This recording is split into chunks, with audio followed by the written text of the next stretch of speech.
Bom dia! Começa agora mais uma edição do Bom Dia Baixada. Hoje é quinta-feira, 22 de março e vamos juntos até às 9 horas da manhã. Hoje vamos falar sobre violência contra a mulher. Para tratar do tema, recebemos a titular da Delegacia da Mulher de Santos, Fernanda dos Santos. Doutora Fernanda, seja muito bem-vinda novamente ao nosso programa. Muito bom dia. Obrigada, bom dia para você, Nathalie, e para todos que nos assistem. E também a presidente da Comissão da Mulher da OAB Santos, Isabela Castro. Doutora Isabela, seja muito bem-vinda ao nosso programa mais uma vez. Muito bom dia. Bom dia, obrigada. Eu que agradeço o convite e a oportunidade. E a partir de agora, você também pode interagir conosco pelo nosso WhatsApp, que é o 13 988779496, pela nossa fanpage no Facebook, onde transmitimos simultaneamente o nosso programa pelo nosso Instagram e pelo nosso Twitter. De acordo com um documento internacional, mais de 4.500 mulheres, exatamente 4.650 mulheres, 57 mulheres, foram assassinadas no Brasil em 2016. Há como mudar este quadro?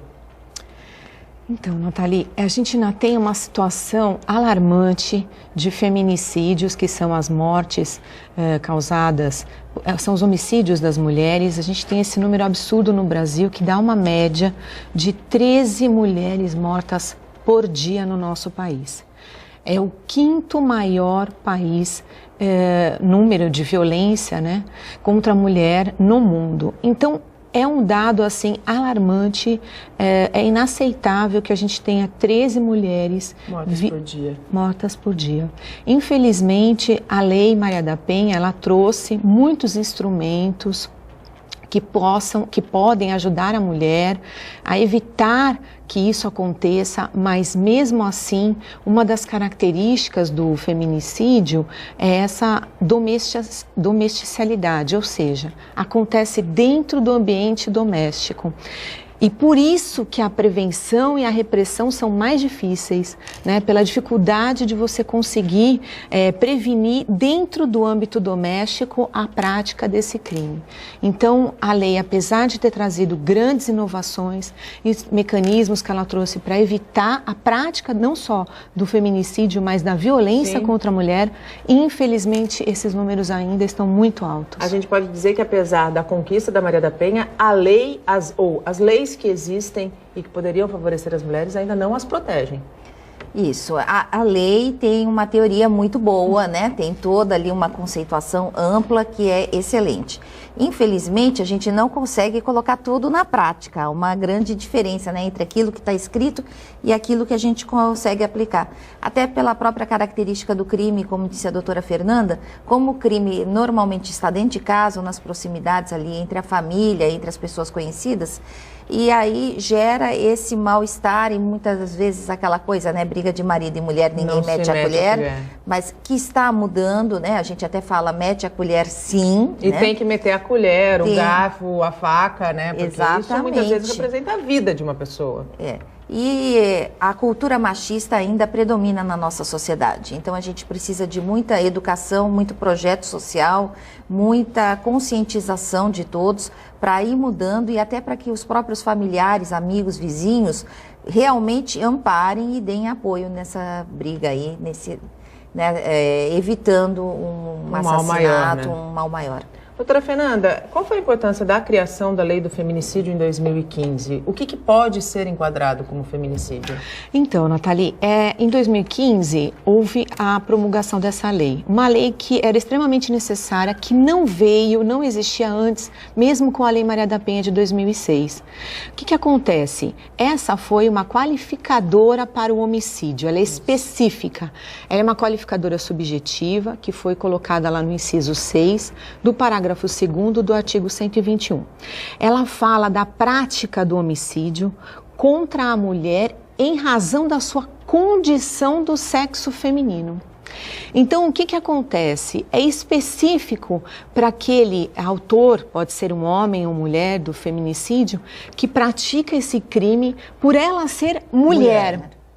Então, na verdade, depois o parágrafo especifica melhor na lei as duas possibilidades. A primeira delas é quando você tem, por violência doméstica e familiar, ocorre o feminicídio ou também em razão de menosprezo, de discriminação dessa condição de mulher.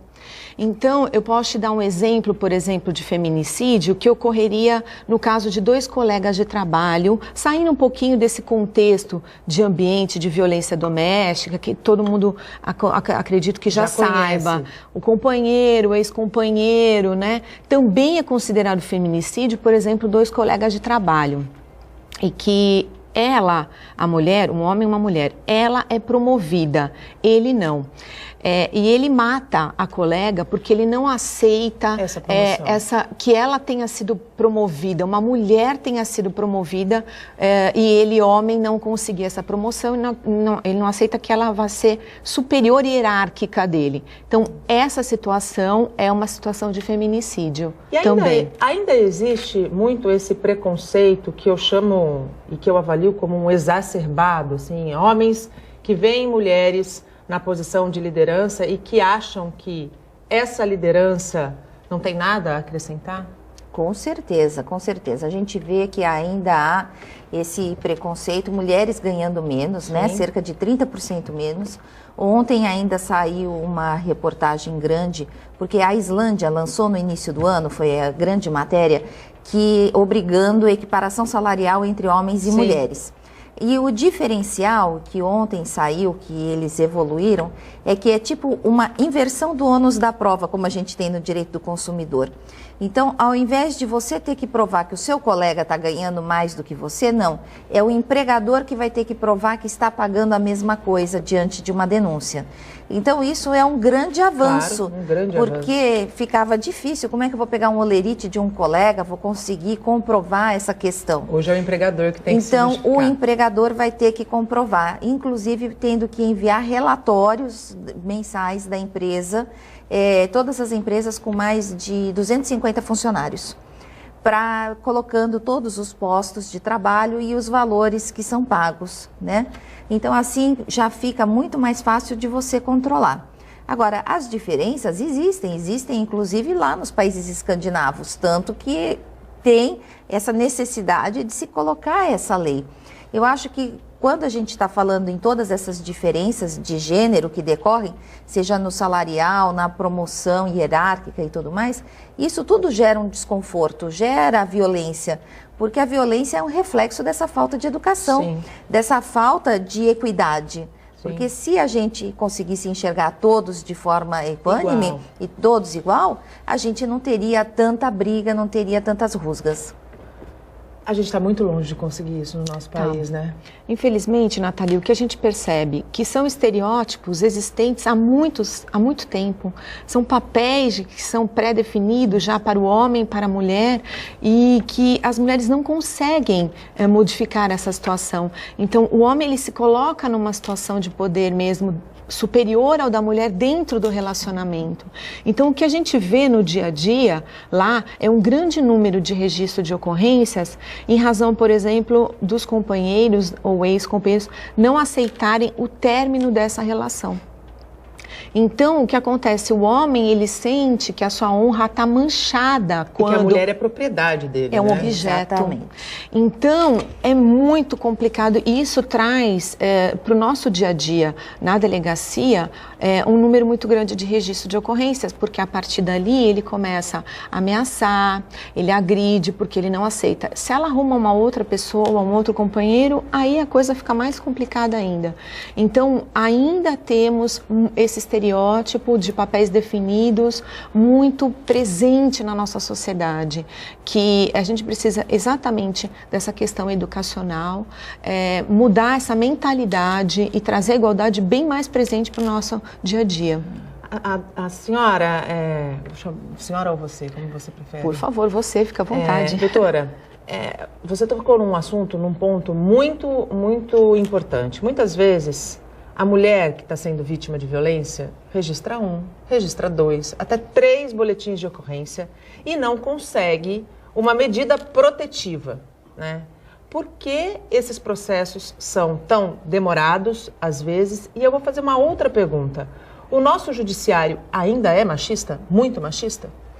Então, Nathalie, olha, realmente a gente tem um quadro complicado hoje nessa questão da concessão das medidas protetivas. Nós ainda temos muita dificuldade em obtê-las na esfera judicial. Por quê? Principalmente no momento que é registrado o boletim de ocorrência, que a vítima faz a denúncia, comparece na delegacia, ela vem desprovida de elementos. Então, ela muitas vezes não chega junto com uma testemunha, enfim, é muito difícil a gente conseguir, dentro do ambiente doméstico, até porque ela não tem essa testemunha, conseguir provas para que possam embasar, nesse primeiro momento, o pedido da medida protetiva. Então, mandamos as medidas do jeito que a gente possui as provas, do jeito que ela nos narrou. E o judiciário, ainda, na minha visão, é um pouco resistente em dar essas medidas. Que muitas vezes significam a vida dessa mulher, que né? muitas vezes significam a vida dessa mulher, exatamente arguindo esse tipo de coisa, que apenas existe a palavra da vítima e não há nada que corrobore aquela versão que ela está falando. A palavra da vítima não deveria ser a maior prova de que ela está sendo subjugada e submetida a uma violência extrema? Nathalie, é verdade. Tanto é verdade, a gente tem que partir do pressuposto que a vítima está falando a verdade. Por quê? Quando ela vai na delegacia e faz uma denúncia... E se expõe, né? Se expõe. Está se expondo. Né? É importante a gente ter essa presunção de veracidade. Por quê? Porque é crime você comparecer na delegacia e fazer um registro de ocorrência falso. Então, você tem a denunciação caluniosa, né? Você tem a falsa comunicação de crime. O que acontece? Então, existe esse crime para quem faz uma denúncia falsa.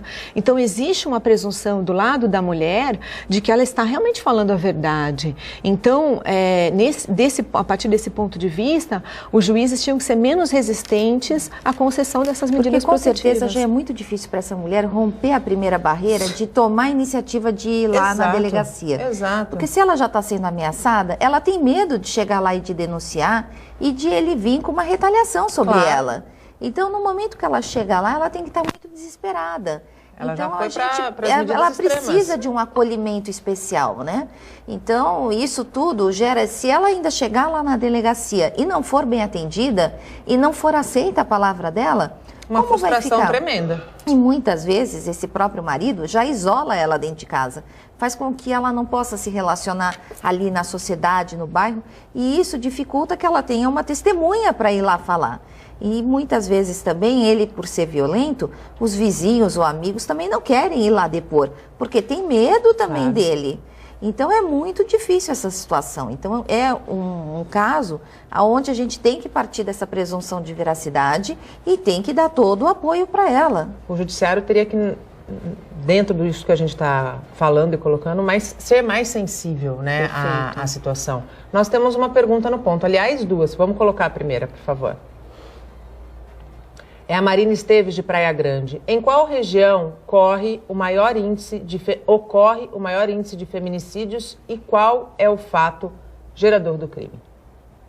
A gente tem esse levantamento aqui na nossa região? Então, geralmente a gente vê essas ocorrências nas regiões mais pobres da cidade, tá? Então, realmente, os feminicídios ocorrem nas classes de baixa renda, tá? A grande maioria. Não que não ocorram nas outras classes, mas se concentram dentro das classes de baixa renda, se concentram normalmente na faixa etária do agressor na fase adulta jovem, de 20 a 45 anos, mais ou menos, né? E também ela complementou perguntando por que esse crime, o feminicídio acontece. Então, é exatamente o que a gente vê mais frequentemente no nosso dia a dia. Um dos maiores motivos, não aceita o término das relações.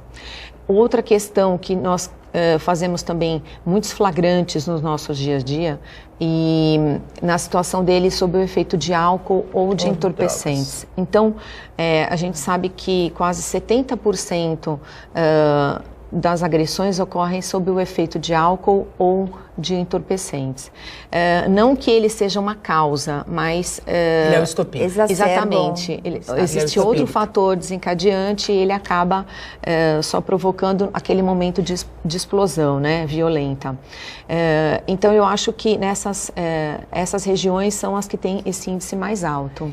E quando a gente fala nessas regiões, a gente fala de pessoas em situação de maior vulnerabilidade social, onde a informação dificilmente chega, onde a educação muitas vezes também não chega. E quando a gente fala de educação, a minha pergunta para vocês, não seria a hora da gente estar incluindo, de repente, numa base curricular, o debate e informações, por exemplo, como Lei Maria da Penha, como direitos e deveres de uma mulher? Com certeza.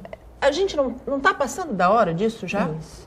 A OAB até tem um projeto, a OAB Vai à Escola, onde trata de temas diversos, né?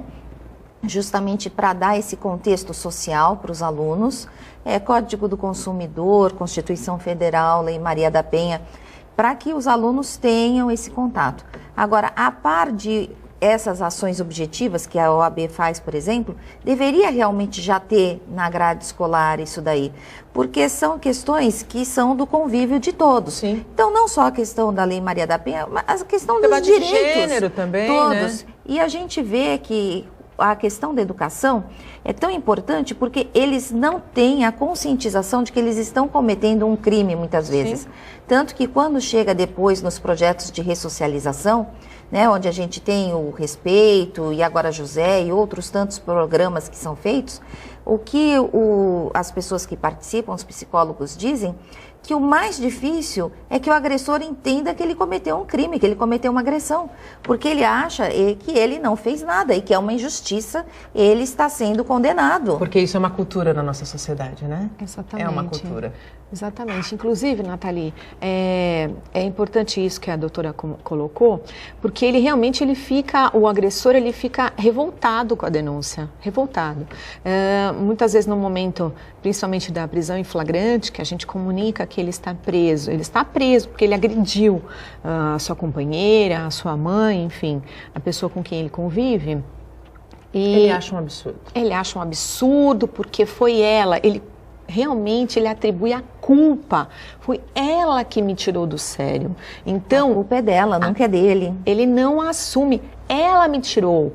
Ela que começou a me ofender primeiro. Então, assim, ele realmente passa a responsabilizar a vítima pelo comportamento dele. A gente faz um rápido intervalo. No próximo bloco a gente vai falar sobre esses projetos e a importância dessa rede de apoio também para o homem que comete a agressão poder voltar aí ao convívio e poder ser restaurado, resgatado. Não saia daí, a gente volta já. O Bom Dia Baixada está de volta e abrimos o segundo bloco falando de 2 problemas sérios em São Vicente. Moradores reclamam da buraqueira e do entupimento do canal do Catiapoã. Aqui, dali, e o mato cresce e se espalha por toda a rua. Avenida Monteiro Lobato. Aqui é difícil dizer o que tem mais, se é mato ou se é buraco na calçada. Para qualquer lado que se olhe, o cenário é esse: descaso. Na última semana, a Prefeitura de São Vicente foi condenada pela Justiça a pagar uma indenização de R$5.000 a uma senhora de quase 70 anos que sofreu um acidente aqui na linha vermelha. Ela caminhava quando caiu em um buraco e se machucou. O acidente foi há 7 anos. Olha só como é que está a situação hoje. Nem precisa falar nada, né? Buraco. Avenida Alcides de Araújo, bairro Catiapoã. Passarem 2 rodas por aqui, só com muito cuidado. Minha moto é alta, se fosse uma moto baixa ali, eles tem que quebrar alguma peça da moto aí, a roda aí, entendeu? Entortar o aro. Ninguém faz nada. Ninguém faz nada, irmão. Desse jeito aí, abandonado aí, ó. Pra frente aí. Tudo assim, ó. Passa ano e entra ano desse jeito aí. De carro é um exercício de habilidade. Só assim para não cair nos buracos. Dá a impressão que a prefeitura não tem nem funcionário público, nem para fazer a manutenção, limpeza, eu tô querendo me mudar da cidade aqui, isso aqui tá triste demais. A situação é assim ao longo de toda a avenida. E ainda tem o canal, que precisa de limpeza urgente. A água parece que vai transbordar a qualquer momento. O seu Jurandir mora bem em frente ao lamaçal. E ele está na bronca. Se a gente precisa de uma emergência médica, a médica não vem aqui. Tudo entupido. Se precisa sair de casa, também não tem como. Você fica ilhado. A gente está largado. Estamos largados aqui. Estamos largados mesmo, pelo poder público que não toma vergonha na cara. A Prefeitura de São Vicente informou em nota que as obras de reurbanização da Avenida Alcides de Araújo já foram retomadas. Incluem dragagem e urbanização do canal. Sobre a Avenida Monteiro Lobato, a administração municipal garantiu que vai providenciar a limpeza e o asfaltamento nos próximos dias. O prefeito Pedro Gouveia esteve aqui no Bom Dia Baixada e falou inclusive sobre este programa de asfaltamento de toda a cidade. A rua Américo Martins também deve receber melhorias em breve, segundo o cronograma de atendimentos da cidade. A gente vai acompanhar. E voltamos com as nossas convidadas. Hoje recebemos a titular da Delegacia da Mulher de Santos, Fernanda dos Santos, e a presidente da Comissão da Mulher da OAB Santos, Isabela Castro. Você pode interagir conosco pelo nosso WhatsApp, que é o 13 98877 9496, pela nossa fanpage, onde estamos simultaneamente ao vivo transmitindo o programa, pelo nosso Twitter e pelo nosso Instagram. Eu já volto a este bloco com mais uma participação do telespectador. Pode pôr na tela, por favor? É o Vitor Carlos de São Vicente. Quando a mulher mata o marido, pode haver algum agravante neste homicídio que se iguale ao feminicídio? Então, Nathalie, não.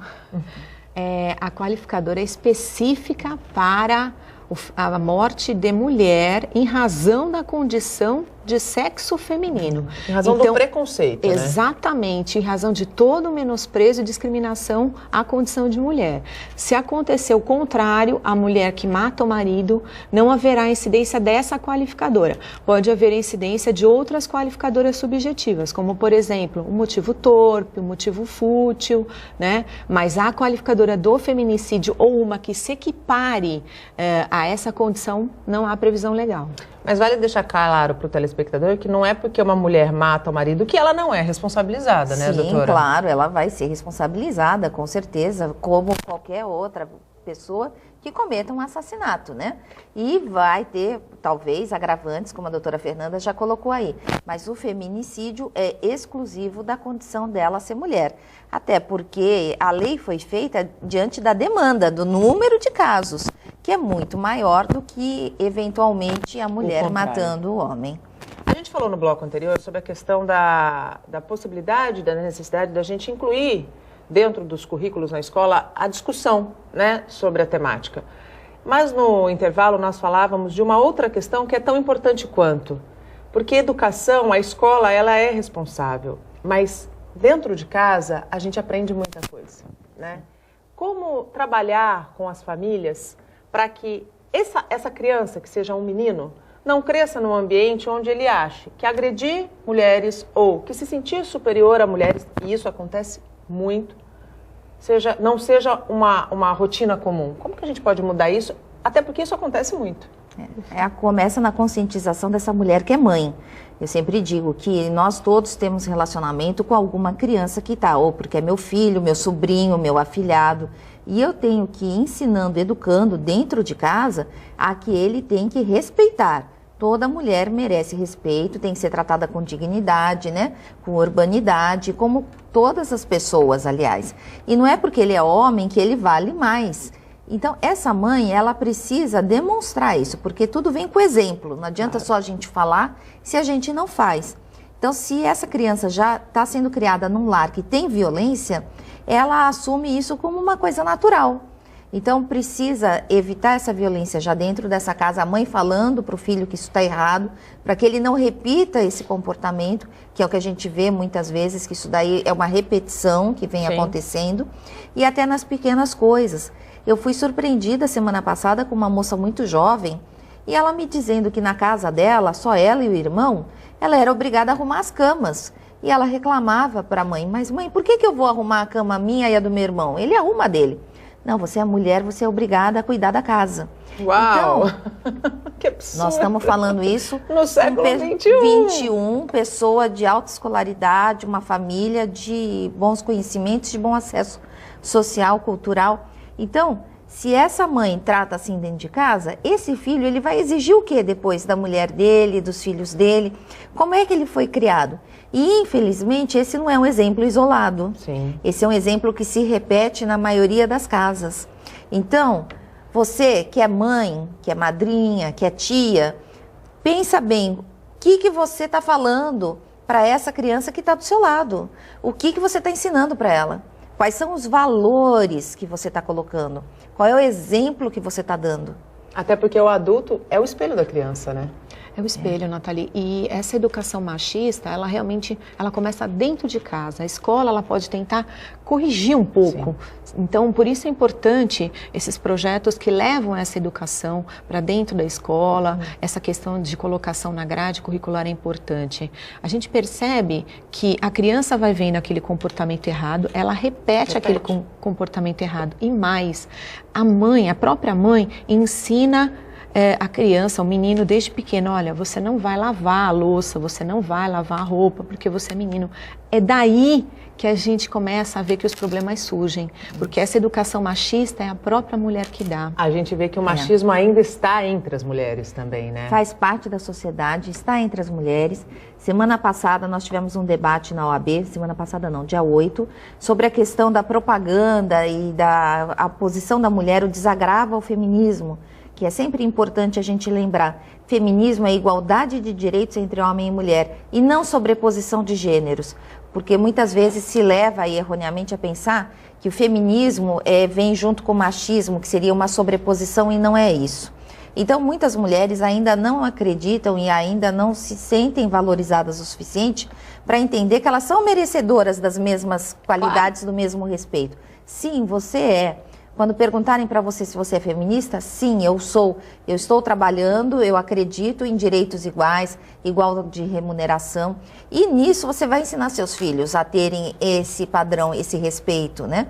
E a doutora Alice Bianchini veio dar uma palestra e ela colocou que, por estudos técnicos aí científicos, o Brasil ainda leva 95 anos ao ritmo em que vem vindo para se equiparar homens e mulheres. Eu não vou estar viva para ver isso, né? Nós não vamos estar, né? E olha que eu considero até que, assim, as evoluções vêm relativamente rápidas. Se você pensar que 86 anos atrás a mulher nem votava no Brasil.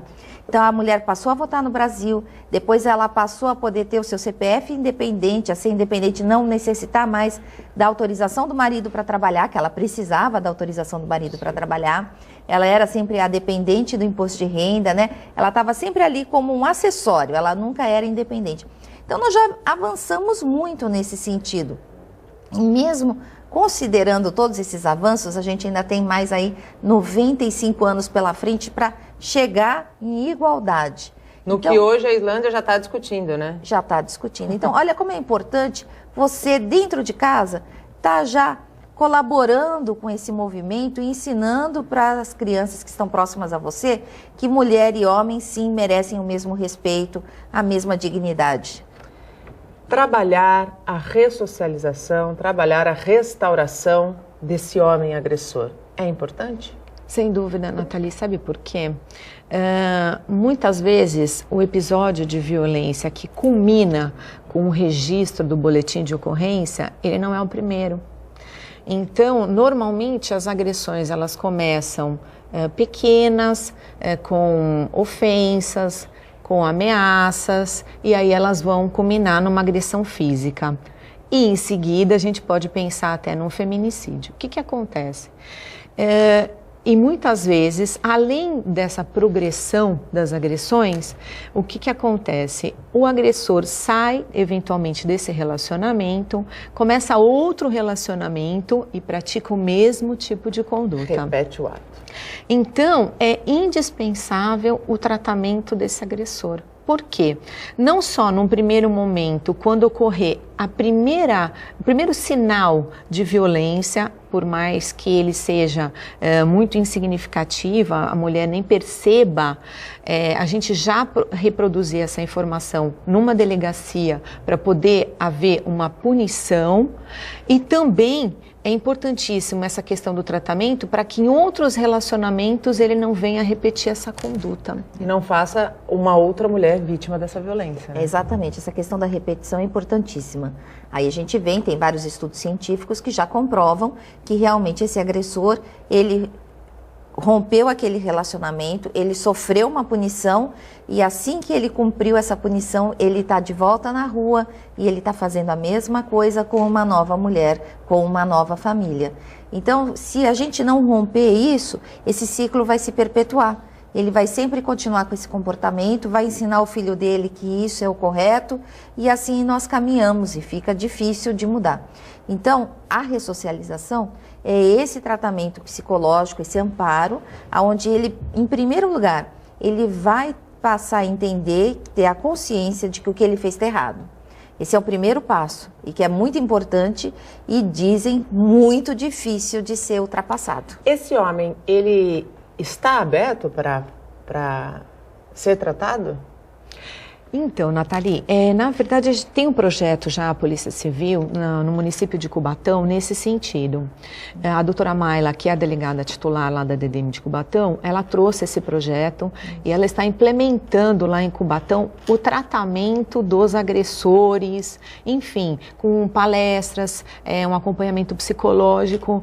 E ela me passou recentemente a informação de que quando os cursos, a segunda turma foi encerrada, os agressores vieram conversar com ela, assim, encantados com o resultado, com uma receptividade enorme, dizendo o quanto aquele curso havia modificado a forma de pensamento deles.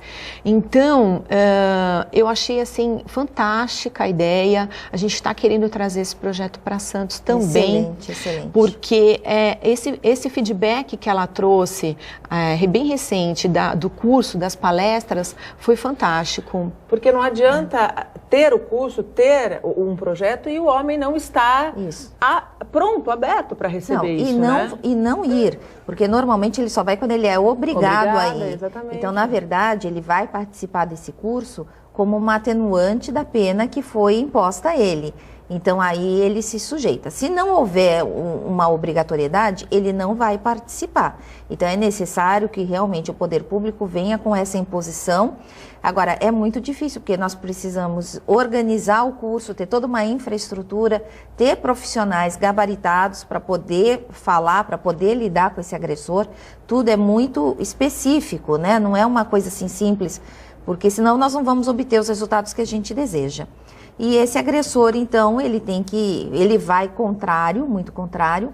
Os estudos, assim, o que eu tenho é que inicialmente ele vai muito revoltado, mas depois ele vai mudando, ele vai evoluindo, ele começa a aceitar e depois é como a doutora Fernanda falou, ele está apto a voltar e ele reconhece que o curso foi bom para ele. E reconhece que ele estava errado. A gente faz mais um rápido intervalo. No próximo bloco a gente volta com a participação do telespectador e muito mais. Não saia daí.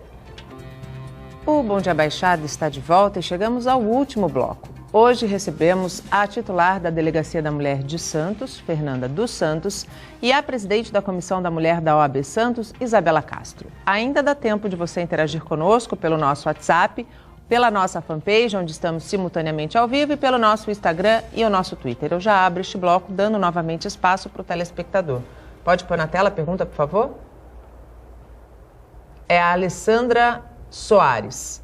Quais são os primeiros sinais de um relacionamento abusivo? Então, Nathalie, os primeiros sinais aparecem logo no início desse relacionamento, tá? Então, por exemplo, quando o autor, o agressor, ele reclama da vestimenta da vítima. Um problema que a gente tem verificado bastante no nosso dia a dia na delegacia é a questão do aparelho de telefone celular. Então, o autor começa, o agressor, ele começa a pegar o aparelho, ele joga o aparelho dela, quebra o aparelho dela. Então, aí já começam os primeiros sinais de que ele vai ter um comportamento mais agressivo lá na frente. Que é proibir ela de sair, né? De ter contato com a família, de estar com os amigos. Então, qualquer tipo de controle, né? Eu acho que é um abuso. Então, é esse controle de com quem você vai sair, aonde você vai, que horas você volta, com quem você está falando no celular, que mensagem você recebeu no celular. Quem está te mandando mensagem. Quem está mandando a mensagem, que roupa é essa que você está. Então, é um controle, você já vê que essa pessoa está abusando, porque você está perdendo a sua individualidade, ele quer controlar a sua individualidade. Então, tudo isso são sinais de que ele é um abusador e isso só tende a aumentar, infelizmente. Nesse momento, esse é o primeiro momento em que a mulher pode começar um trabalho de prevenção. Sem dúvida. As redes sociais, elas são muito úteis, mas dentro dos relacionamentos elas apresentam várias consequências. Então, há uma cobrança do agressor no Facebook, ela postou alguma foto, uma pessoa curtiu, é um ex dela, então ele já começa a apresentar aqueles ciúmes, o controle. É o momento dela já começar a direcionar a questão, sentar e conversar, ou se encerra naquele momento, aquele comportamento, e conscientizá-lo de que não pode evoluir, tá? Para que não vá acontecer uma coisa mais séria lá na frente. Doutora Fernanda, a gente sabe que é muito diferente uma mulher vítima de violência ser atendida por uma outra mulher quando chega a uma delegacia. E a gente sabe que a DDM hoje funciona de segunda a sexta, né, no horário até 5 horas da tarde, 19 horas, 7 horas da noite. Há uma parte das mulheres que pede a ampliação desse horário de atendimento, né, porque a violência ela não tem hora para acontecer, né? Não dá para dizer que a mulher vai ser agredida de segunda a sexta até às 7 horas da noite. E até na hora que o marido está chegando do trabalho, né? Normalmente é o horário que tem maior violência. A gente não consegue ter essa... Por que essa ampliação não acontece? A gente não tem uma DDM 24 horas? Então, Nathalie, esse é um pedido já antigo, inclusive de vereadores aqui da cidade, né? E seria ótimo que a DDM pudesse funcionar 24 horas. O maior entrave, sem dúvida, é a questão do material humano, né? Então, a dificuldade que a gente tem hoje é uma dificuldade até que não é específica da Delegacia da Mulher, de todas as unidades policiais. É a questão da falta de efetivo. Então, se a gente tivesse 5 vezes o número de funcionários que a gente tem hoje, a gente conseguiria funcionar 24 horas e fazer o atendimento mais célere dessas questões. Tá? Então, é um pleito que tem que ser feito exatamente para o Estado, a administração. Secretaria de Administração, né? Infelizmente, a gente tem que ter políticas públicas que se preocupem com esse tipo de questão. No atendimento especializado dessa vítima, o que acontece? É importante eu deixar essa informação para a vítima que tem necessidade de um atendimento fora do horário de funcionamento da Delegacia da Mulher. Você pode se dirigir ao plantão permanente, onde há delegadas e delegados que estão preparados para esse atendimento, para pedir uma medida protetiva.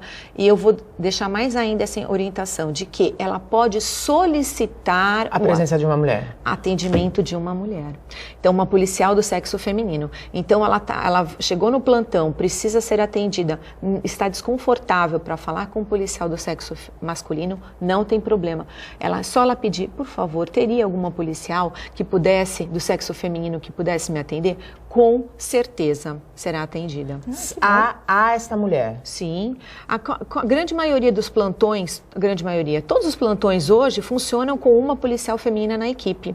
Então, e ainda que não esteja presente, haverá um sobreaviso e a gente pode solicitar a presença. Não há necessidade dela sentir, até casos de estupro, sim, que ela pode se sentir constrangida, não há problema nenhum. Solicita a presença de uma policial do sexo feminino, que vai fazer a oitiva dela, vai proceder ao registro, não há problema nenhum. Essa informação é muito importante, muito importante, porque a maioria acho que desconhece isso, né? Até talvez, não sei se tem algum quadro ali que tenha essa informação para que a pessoa visualize facilmente e que possa pedir, porque eu tenho certeza que muitas se sentem constrangidas, muitas se sentem incomodadas, né? E essa acabam deixando para depois, de e esse ter uma depois... mulher ali ao lado delas, Exatamente. sempre vai dar um apoio maior. Né? Inclusive, Nathalie, essa questão é muito presente em municípios que não têm a delegacia da mulher, como é o caso de Bertioga, como é o caso de Itanhaém, que são... municípios que estão desprovidos de uma especializada. Então, fatalmente, essa vítima vai ter que procurar uma unidade policial comum. E ali, como vai ser? Sem dúvida, tá? Em Bertioga, é uma ocorrência decorrente de violência doméstica, solicita. Em todas as delegacias, a gente tem uma policial do sexo feminino e ela pode ser atendida por essa policial sem o menor problema. Não vai haver prejuízo, não. Inclusive, nos horários que não há funcionamento, todos os delegados pedem medidas protetivas, fazem autos de prisão em flagrante, com bastante frequência, inclusive. Então, não há nenhum prejuízo para ela, pode ficar tranquila. Doutora Isabela, como que a Comissão da Mulher tem auxiliado os diversos poderes, a gente pode dizer assim, no combate à violência contra a mulher? Bom, nós atuamos mais na área de prevenção, que nós acreditamos que é importantíssima. Então, nós, além de estarmos discutindo sempre entre nós, as advogadas que compõem a Comissão da Mulher, todas as notícias são sempre repercutidas, são sempre disseminadas, e nós procuramos fazer eventos até abertos ao público de conscientização, de explicação, porque nós acreditamos que se essa mulher ela está de bem com a vida, ela se sente bem, ela tem mais capacidade de lutar contra as injustiças sociais, contra a violência. Então a gente vem trabalhando nesse apoio de bem-estar da mulher. E em paralelo nós temos o CADOGE, que é um convênio entre a OAB e a Prefeitura Municipal de Santos, que oferece assistência gratuita judiciária, né? Temos advogados lá conveniados que vão fazer o atendimento e o acompanhamento dessa mulher eventualmente vítima que precise desse apoio. A senhora está falando que tem uma rede judiciária. Como é que vocês avaliam a rede de acolhimento dessa mulher? Porque muitas vezes existe ainda a crença equivocada de que mulher que apanha do marido e não sai de casa é porque gosta de apanhar. Né?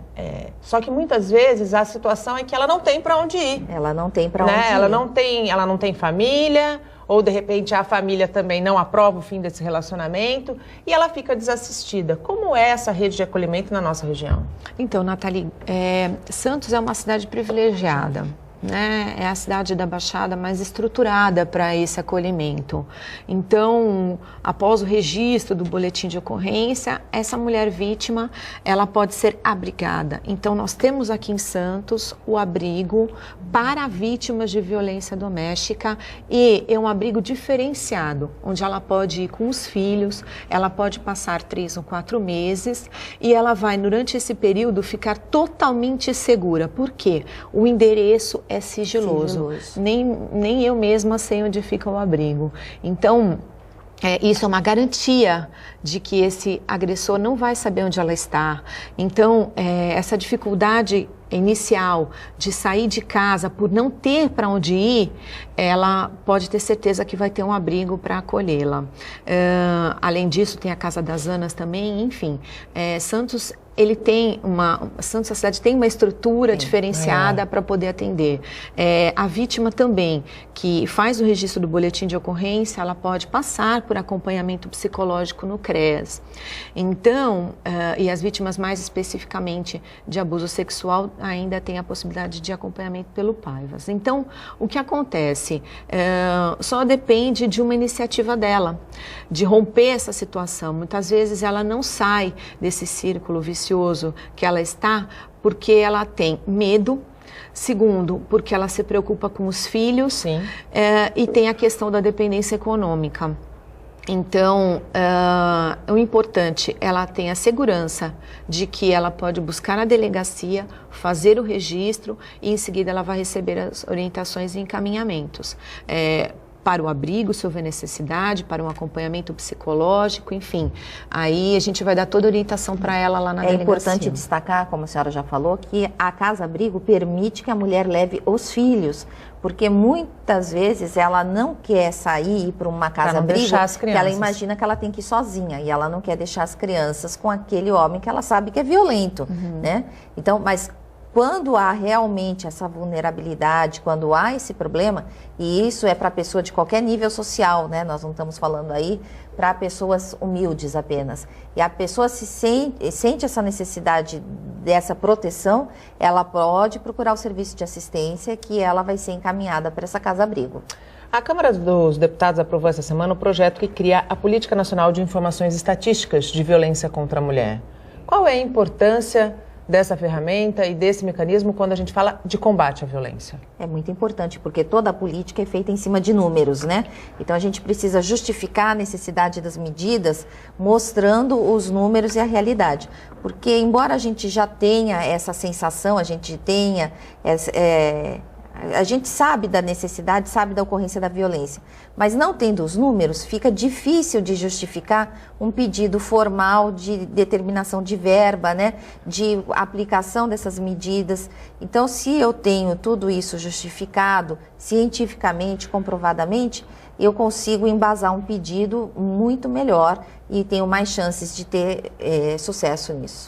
A desembargadora Marília de Castro Neves fez uma postagem na rede social, onde ela disse, eu vou ler ipsis literis, abre aspas, até onde se sabe, numericamente, somos as mulheres, maioria, o que não impede a politicamente correta Lei Maria da Penha de ser covardemente utilizada contra o homem nas relações conjugais ou semelhante. A mesma desembargadora ganhou destaque nacional ao divulgar informações inverídicas sobre a vereadora que foi assassinada, Marielle Franco, assassinada no Rio de Janeiro. Como é que vocês recebem uma postura como essa, vinda de uma desembargadora, de uma mulher?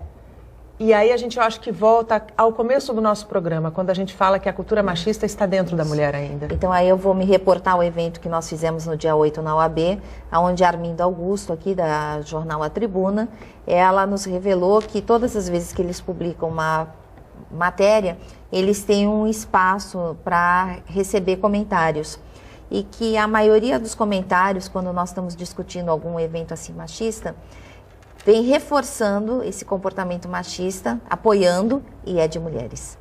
E ela falou, é impressionante a quantidade de mulheres que se colocam contra outras mulheres, que reforçam que o comportamento machista é o correto. Então, assim, é aquilo que nós acabamos de falar. Embora a gente já tenha essa noção, é importante os números serem mapeados, serem colocados, e porque ela que está lá no jornal como editora-chefe, que vem e que traz esse dado para a gente, essa notícia, é chocante, é chocante. Está todo mundo lá falando mal. Toda vez que sai uma matéria, as pessoas vão contra. Então, eu até acredito que as jovens, hoje em dia, elas já conseguem se colocar melhor, né? Nós tivemos agora, na outra semana, aquela postagem extremamente machista de um rapaz falando de uma moça, né? Com relação a ser gorda, com relação ao relacionamento. E houve aí, nesse caso, entre os jovens, né, um apoio maciço contra o rapaz que fez a postagem. Então eu fiquei muito feliz de ver esse apoio, de ver os jovens se movimentando. A minha filha caçula mesmo, de 17 anos, naquele dia chegou para mim na hora do almoço. Mãe, olha o que aconteceu, olha essa postagem. Ninguém está acreditando nisso. Então, assim, uma movimentação já do pessoal mais jovem. Mas os mais velhos, posso até estar errando nisso, a falta de números específicos, mas ainda tem aquele preconceito muito forte, a cultura machista predominando, e aí palavras como essa da desembargadora, que jamais poderiam ter sido ditas, principalmente quando ela tem um cargo desses, sim, de repercussão, o que ela fala não vai ficar só ali entre quatro paredes, e uma fala machista dessa é decepcionante. Desnecessária, né? Desnecessário, a Lei Maria da Penha, ela não tem como ser utilizada contra os homens. Por quê? Exatamente aquela presunção que a gente tem de que a mulher está falando a verdade. Então, veja bem, é um instrumento, ela não tem como acusar falsamente um agressor. Então, é a realidade que ela está retratando. E é um instrumento necessário para que a gente possa tentar buscar esse equilíbrio, essa igualdade. E evitar o pior, né? E evitar o aumento dos feminicídios. O nosso tempo, infelizmente, acabou. Queria muito agradecer, doutora, a tua participação aqui conosco. Imagina. Seja sempre muito bem-vinda. Muito É um obrigada. assunto que a gente tem sim que discutir sempre, porque é só falando e informando que a gente pode contribuir para a redução desses números tão alarmantes. Obrigada, doutora. Eu que agradeço o convite, Nathalie. Muito obrigada. Doutora Isabela, da mesma forma, muito obrigado. Parabéns pelo teu trabalho frente à comissão da OAB. Eu acho que precisamos ter realmente mulheres capacitadas e disponíveis para discussão. Muito obrigada. Eu é que agradeço a oportunidade de estar aqui. Obrigada a todos, bom dia. Antes de encerrar, vale deixar registrado o que se celebra hoje. Dia 22 de março é o Dia Mundial da Água. A data foi criada em 1992 pela Organização das Nações Unidas, que se preocupou com o baixo índice de água potável, própria para o consumo, cerca de 0,008% no planeta. 26 anos depois, o que vemos, infelizmente, é que os nossos rios, lagos e represas continuam sendo contaminados e degradados pela ação do homem. Aqui na Baixada Santista, o volume de água já está diminuindo. Não dá mais para esperar uma mudança de comportamento. Não é possível que, em plena era da tecnologia, do desenvolvimento, a gente continue agindo de maneira tão irresponsável. Água é vida. É um recurso que pode, sim, se esgotar. Vale a consciência de cada um de nós. O Bom Dia Baixada fica por aqui. Amanhã eu volto a partir das 8 horas da manhã.